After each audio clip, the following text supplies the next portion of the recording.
L'Europe va mourir et peut-être même entrer en guerre à l'intérieur d'elle-même si on continue cette politique qui dévaste tous nos pays. Je propose une voie de sortie raisonnée, maîtrisée, contrôlée. Il faut m'entendre car ma voix est celle de la raison.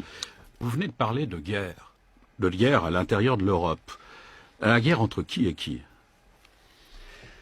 Lorsque les tensions s'avivent dans les nations, elles s'avivent mécaniquement entre les nations. Je vous le redis très solennellement, l'histoire lente est toujours à l'œuvre.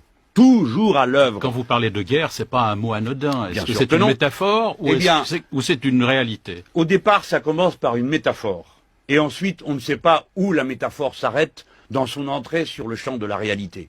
Ce qui est en train de se passer en Ukraine est d'une nature comparable à ce qu'on a connu au moment de la Première Guerre mondiale. C'est-à-dire qu'étant dans la main d'irresponsables, tout d'un coup, de fil en aiguille, des coalitions se mettent en mouvement et se frappent les unes avec les autres.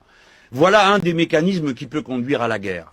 Mais d'une manière plus générale, l'opposition entre Européens, je vous rappelle que nous avons de nombreux siècles où l'absurdité de la guerre l'a emporté sur les solutions raisonnables. La guerre de 14 n'avait rien d'inéluctable. La guerre de 1940 n'avait rien d'inéluctable si l'on avait brisé à temps les reins aux nazis, ce que l'on n'a pas fait, que ce soit à propos de l'Autriche ou de la Sarre, si l'on se souvient pour ceux qui connaissent l'histoire. Il faut donc avoir le courage de l'histoire, ce qui suppose déjà de la connaître. J'adjure qu'ils prennent la mesure à temps de ce qu'ils sont en train de déclencher. Je vous dis la chose suivante, l'Europe va mourir et peut-être même entrer en